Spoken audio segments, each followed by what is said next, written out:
Құрметті студенттер, әріптестер, магистранттар және докторанттар.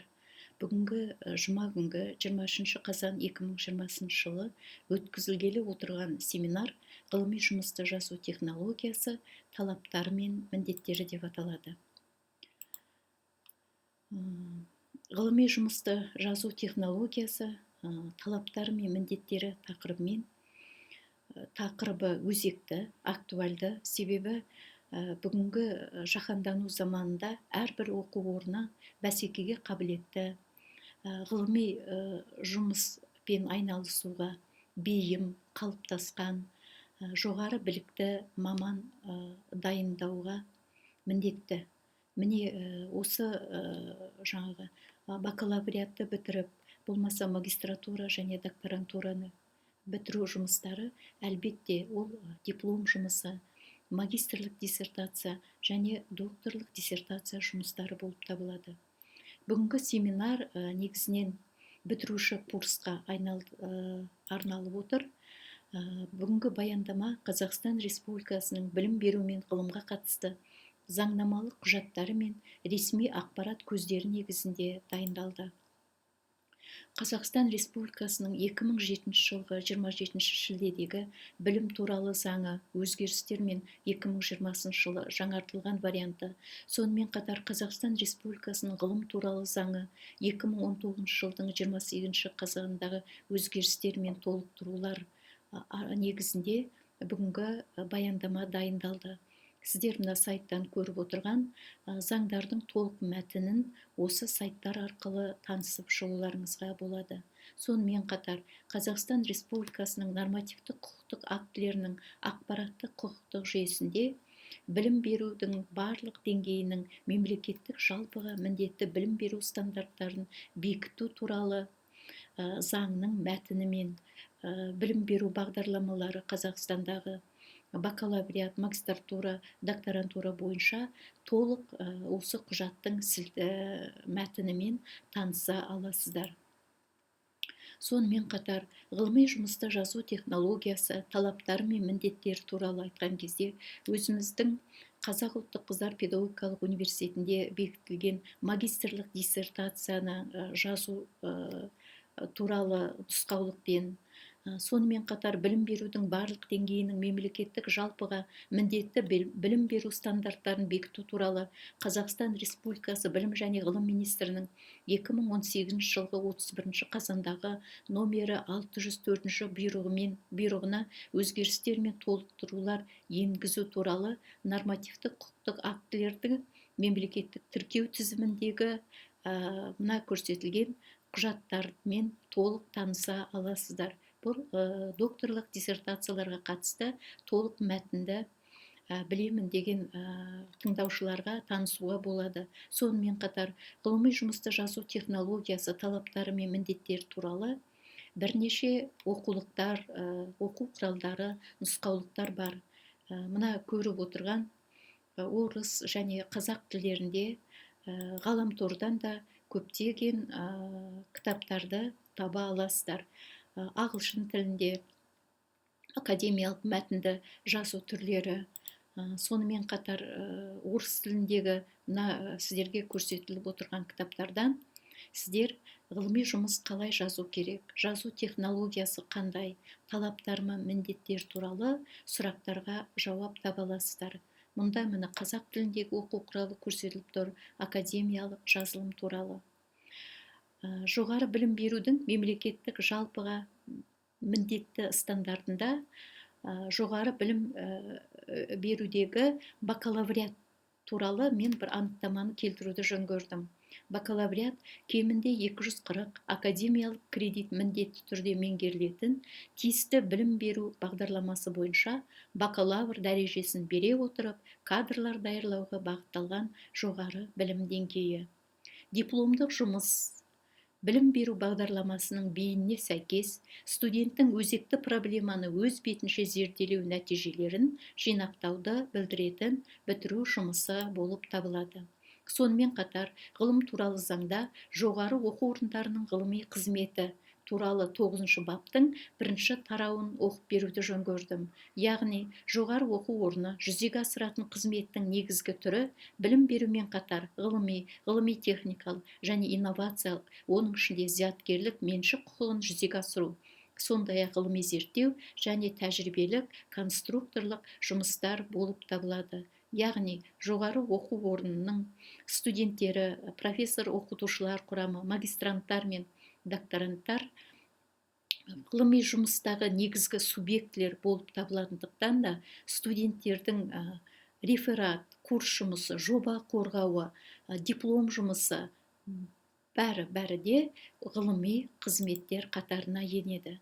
Сонымен қатар осы заңның, ғылым туралы заңның 10 бабында зерттеу университеті туралы бірнеше баппен түсіндірілген. Әлбетте, мына ғылымның алға шығып, ғылыми құжаттар, ғылыми айналым, ғылыми жобалар, ғылыми жұмыстарды әлемдік деңгейге көтеру жолында ғылыми зерттеу университеттерінің алдына қойған мақсаттары әлдеқайда биік.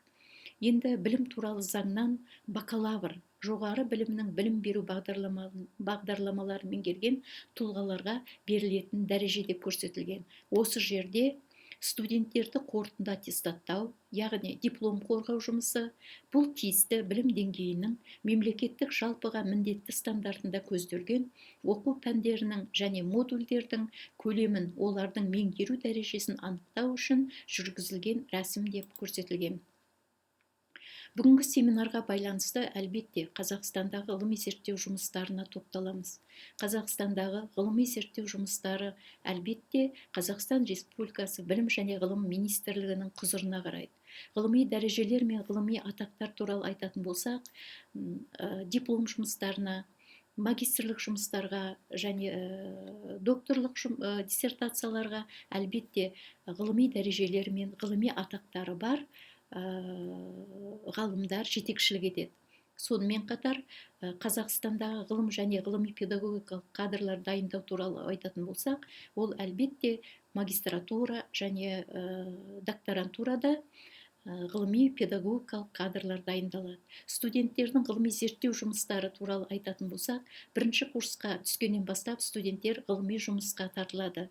Яғни ол білім берумен қатар студенттердің курс жұмысын жазуы, реферат жазуы, жобалар қорғауы, ғылыми конференцияларға мақалалармен шығуы және бітіруші курстағы диплом жұмысын жазуы болып табылады. Бұл ретте әлбетте студент ғылым туралы, ғылымдардың жіктелу туралы, ғылыми зерттеулер, зерттеудің теориялық, эмпирикалық деңгейі, зерттеу жұмысының кезеңдері туралы мағлұматқа еге болады. Ғылыми жұмыстың жазу технологиясы, талаптары мен міндеттері туралы айтқанда, зерттеу әдістемесі, ғылыми зерттеу әдісі мен әдістемесі туралы түсініктер, ғылыми тұрғыдан зерттеудің философиялық және жалпы ғылыми әдістері, ғылыми зерттеудің жеке және арнайы әдістері туралы мағлұмат болу керек. Сонымен қатар зерттеу жұмысының дайындық кезеңі, тақырып таңдау, жоспарлау, ғылыми ақпараттар жинағын саралай білуі, бұл да бітіруші курс студенттеріне қажетті мағлұматтар болып табылады. Сонымен қатар студенттің ғылыми жұмыстарының жазылуы мен рәсімделуі қалай болу керек, студенттік жұмыстарды дайындау, рәсімдеу және қорғаудың ерекшелігі туралы біз алдағы уақытта аздап мағлұмат беретін боламыз. Бұл жерде ғылыми жетекшінің міндеті қандай десек, әлбетте ол студентке диплом жұмысын орындауға тапсырма береді, студентке жұмыс жоспарын құруға көмектеседі, негізгі әдебиеттерді, анықтамалық материалдарға байланысты кеңес береді, зерттеу әдістерін таңдау туралы кеңес береді, ізденушінің материалдарды зерделеу, жинақтау, талдау жұмыстарын тексереді, тапсырманың орындалуын бақылайды, орындалған жұмысты тексереді және оған пікір жазады. Диплом жұмысының құрылымы қандай элементтерден тұрады десек, әлбетте ол титулдық парақ. Титулдық парақ әр оқу орнында жеке бекітіледі, бірақ әйтсе де ол белгілі бір стандартқа бағышталады. Оқу орнының аты, бітіруші кафедраның аты, жұмысты орындаушы ізденушінің аты, ғылыми жетекшінің аты, тақырыбы деген сияқты негізгі мағлұматтар көрсетіледі.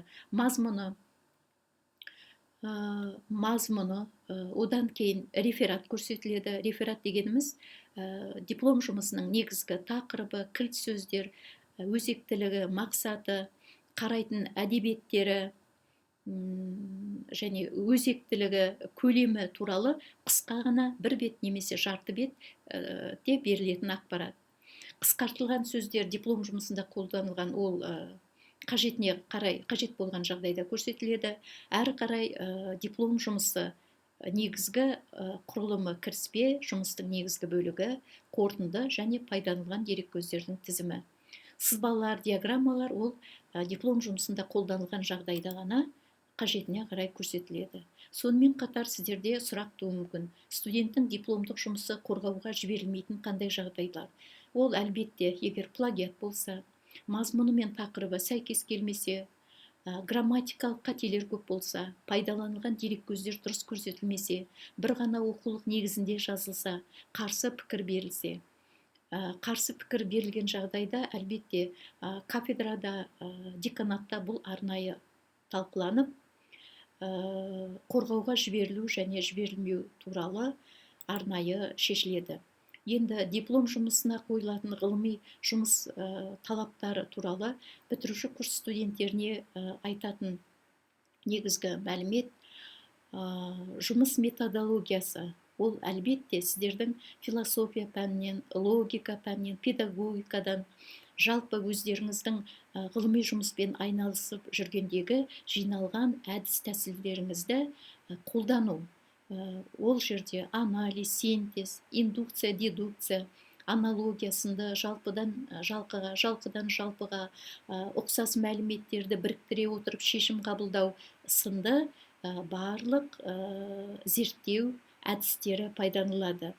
Сонымен қатар дұрыс ең алғашқы әлбетте бастауы диплом тақырыбын ғылыми жетекшімен кафедрада ақылдаса отырып бекіту болып табылады. Әлбетте өзекті, заманауи диплом жұмысының тақырыбы ол сол жұмыстың табысты аяқталуының 50% мүмкіндігі деп айтуға болады.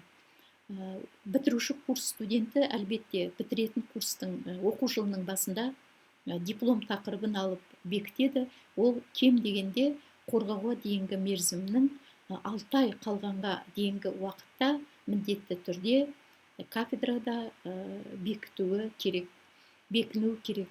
Бұдан кейін жоспар құрылады.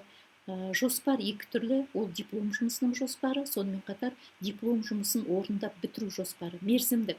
Яғни сіз бірінші айда әдебиеттер жинайсыз, екінші айда негізгі бөлімнің бірінші тарауын жазасыз деген сынды мерзімдік жоспар міндетті түрде құрылуы керек. Және диплом жұмысының құрылымына қарай кейде жаңағы классикалық түрде жай және күрделі деп бөлуге болады. Яғни күрделі жоспарларда негізгі тарауларында тараудың ішін тараушыларға, параграфтарға жіліктеп көрсетіп жазады. Мұндай жұмыс жоспарын, диплом жұмысының жоспарын күрделі болмаса комбинациялы жоспар деп атауға болады. Сіз диплом тақырыбының тақырыбын бекіткеннен кейін бірінші міндетіңіз әлбетте кітапханалар мен ғаламтордан өзіңіздің алған ғылыми жұмыстың тақырыбына байланысты әдебиеттерді саралау. Бірінші кезекте әлбетте ғылыми құжаттарға ол монография, жинақтар, авторефераттар жататын болса, екінші кезекте ол туралы анықтамалықтар, сөздіктер, библиографияларды қарау қажет болады. Бағытына қарай ол ғылыми, ресми, оқулық, анықтамалық, ақпараттық деп бөлуге болады. Сонымен қатар мына құрылымына қарай кітап, журнал, газет пе, болмаса мәтініне қарай жаңа мәтіндік нотамен берілген, болмаса карта түрінде сынды жіктеуге, іштей әдебиеттерді жіктеуге болады. Оқу басылым түрлеріне қарай әлбетте оқулыққа, оқу құралыма, оқу әдістелік құралыма, болмаса дереккөзде көрсетілгенде ол кітап па, брошюра ма, болмаса A4 көлеміндегі стандарт қағазға берілген материал ма, дұрыс көрсетуіңіз керек. Әлбетте ол 1 мен 4 қағаздан көлемі құрылған болса, қағаз түрінде 4-тен 48 бет арасындағы материал қолыңызға түссе, оны брошюра деп белгілейсіз. 48-ден жоғары беттен құралса, әлбетте ол кітап болып табылады.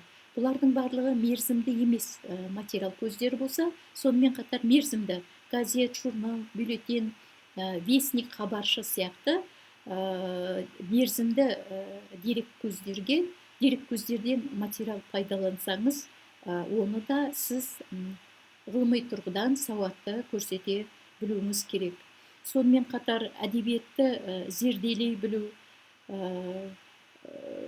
мәдениеті сізде міндетті түрде ұстанымыңыз болу керек.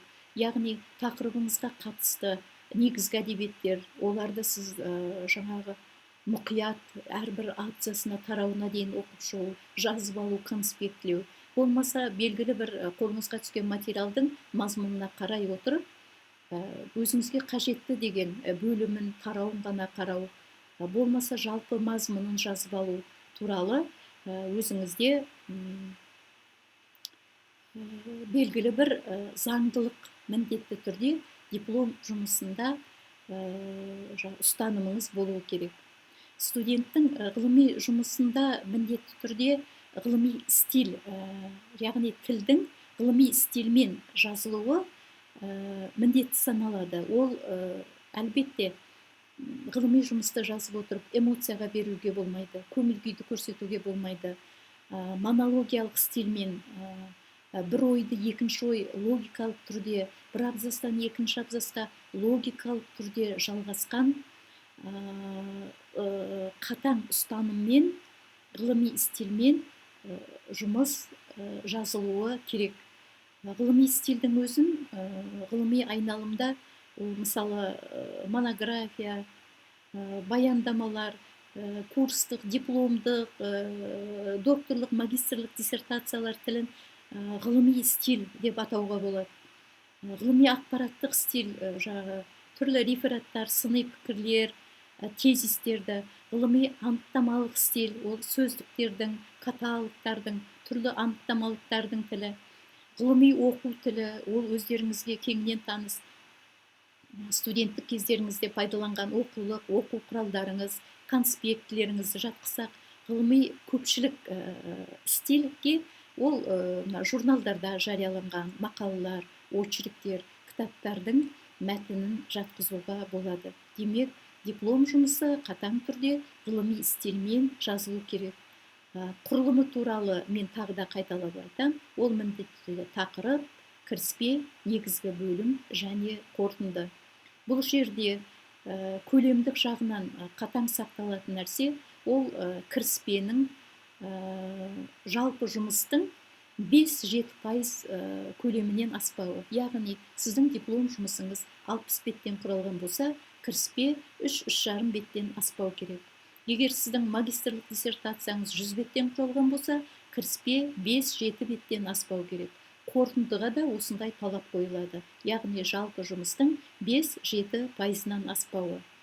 Әлбетте, бір бетте 1,5 таңба болуы, 28 пен 32 жолдан аспауы, интервалдың бір шрифтің Times New Roman 14-пен жазылуы, және құрылысында жоғары және төменгі 2 сантиметр, сол жағынан 3 сантиметр, яғни 30 миллиметр, оң жақтан 10 миллиметр немесе 1 сантиметр құрылымды өлшемді сақтау негізгі талаптарының бірі болып табылады. Соңына айтатын нәрсе, әлбетте ол дерек көздерді сауатты түрде көрсете білуіңіз. Яғни, пайдаланған әдебиеттердің автордан кейін жұмыстың атын, баспа, жылы, көлемі, пайдаланған бетті ретімен стандартқа сай көрсетіп отыруыңыз. Сонымен қатар қазір заман талабына байланысты көптеген материалдарды электронды түрде интернет көзінен алады. Бұл жағдайда да сіз пайдаланған әдебиеттің авторы, жұмыстың аты, пайдаланған сайт, URL адресі дейміз, болмаса CD, DVD, ROM дискіден қандай жаңағы материалды қай жерден алдыңыз, ол сауатты түрде пайдаланылған дереккөздерде көрсетілуі керек. Сонымен қатар, әлбетте, әдебиетті, пайдаланған әдебиеттерді көрсетудің бірнеше жолы бар. Диплом жұмыстарында негізгі пайдаланылатын ол әдебиеттің қолданылу ретіне қарай. Мысалы, сіз кіріспеде Мұхтар Әуезовтің бір кітабын айтатын болсаңыз, ол бірінші ретпен айтылады. 10-шы не болмаса жұмысыңыздың 15-ші бетінде, мысалға дейік, Ғабит Мүсіреповтің бір кітабын жұмысын айтатын болсаңыз, ол екінші ретпен көрсетіледі. Әлбетте, бұл қатып қалған заңдылық емес. Кейбір басқа да ғылыми жұмыстарда кейде жаңағы құрылымына қарай кітаптар, журналдар, мерзімді және мерзімді емес, болмаса алфавиттік тұрғыда қолданылады. Ал дипломдық жұмыста көбіне ол әдебиеттер пайдалану ретіне қарай көрсетіледі. Міне, осы негізгі деректерді сіздермен айта отырып, сөз соңында әлі де бұл семинарлар жалғасын табады деген ойдамыз. Соңғы кезде әлемдік деңгейде атақты Google компаниясы ең бір табысты компания болып табылады. Сол Google компаниясы туралы менің қолыма Алан Игл, Эрик Шмидт, Джонатан Розенбергтің Google қалай жұмыс жасайды атты кітабы қолыма тиді. Осы кітапта мынадай бір әдемі сөз бар. Мен ағылшын аббревиатурасымен көрсетіп қойдым. Thank God it's Friday. Яғни, Құдайға тәуба, бүгін жұма деген сөз. Бұл үлкен табысты компанияның әр жұмада есеп беріп, қандай жеңістерге жетті, есеп беріп отырады екен. Мен де өз семинарымның соңында тыңдаушыларыма, бітіруші курс студенттеріне осындай табысты компанияның кредосына айналған аббревиатуралы сөз, қанатты сөзді сіздерге де жұмадан жұмаға жетістіктен жетістіктерге жете беріңіздер. Баршаңыздың ғылым жолында қадамдарыңызға сәттілік жолдас болсын, сәтті қорғап, Қазақстан ғылымын жоғары деңгейге көрсетіңіздер дей отырып, семинарымды аяқтаймын. Назар салып тыңдағандарыңызға рахмет.